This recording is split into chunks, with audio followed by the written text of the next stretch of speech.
Hello, welcome back to the channel. Today we'll be reviewing the iPhone 14. So this iPhone 14 has come in the midnight color scheme. Woo! This is the iPhone 14, not to be confused with the iPhone 14 Pro Max. And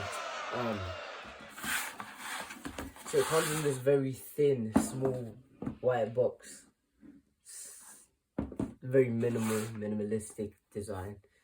So first thing we're gonna do is we're gonna open it up, and then we're gonna tell you a bit about the details of the phone itself and the different specs.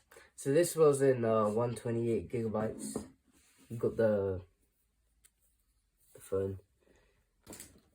Okay, so we open it, and first things first, we have the camera of the iPhone 14 itself. So you pull it out by the plastic. So it comes in this plastic casing, little wrapper, not casing.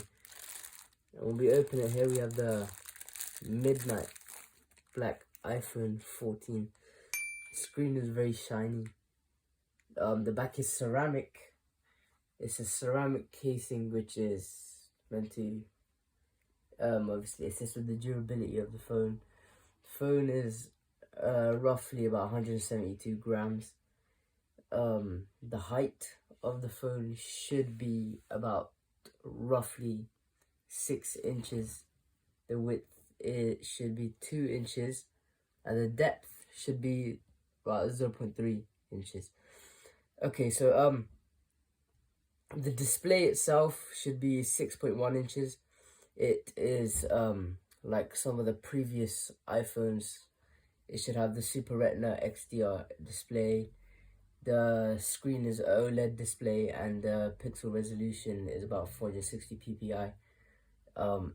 It comes with the rounded corners that we've seen on the iPhone.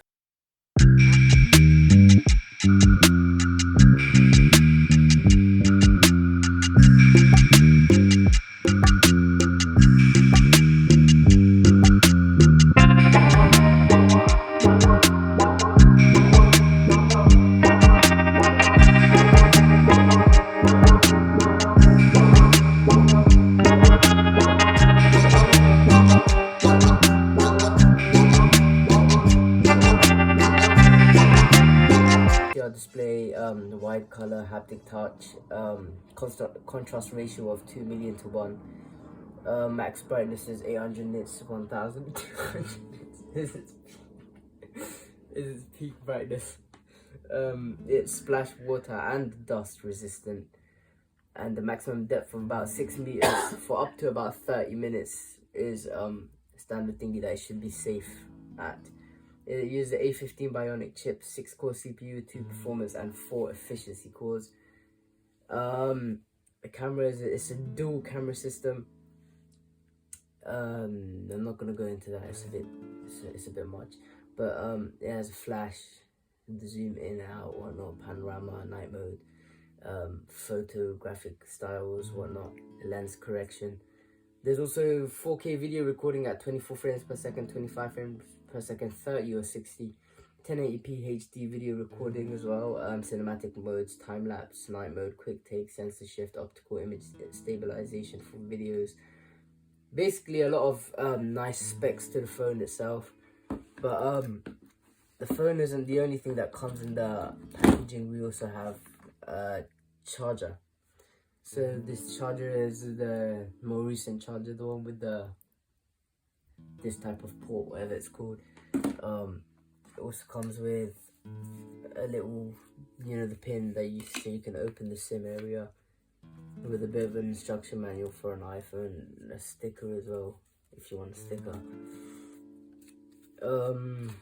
Other than that, I think that's pretty much it. The phone itself sounds very good. Obviously we will be testing it in the future to tell you if it's very good or not, but as far as I'm concerned, it looks very clean. Finish on the phone is very nice, and the midnight especially goes very well with the phone.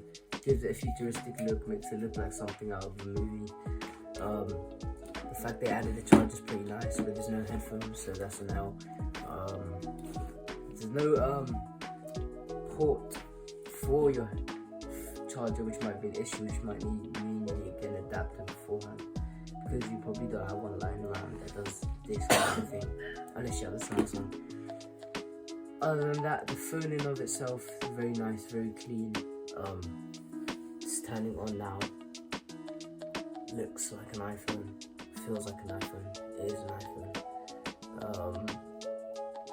Yeah, it's the beautiful darkness of the screen as well, and obviously if you look at it now, it's very clean, very vibrant, colourful screen. It came half charged. That's a customer service prop to Apple for doing me that favour.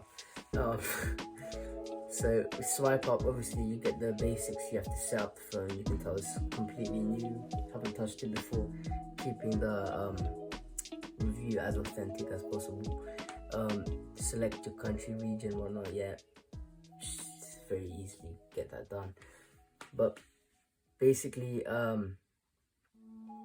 yeah, the phone is very, it's a very nice phone, it's very clean.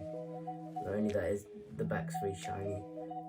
Obviously it has its own specifications that also are very impressive and pretty useful for a variety of things. I feel like there's this definite upgrade to the smoothness of the screen itself, and obviously to the camera and the video taking ability of the phone.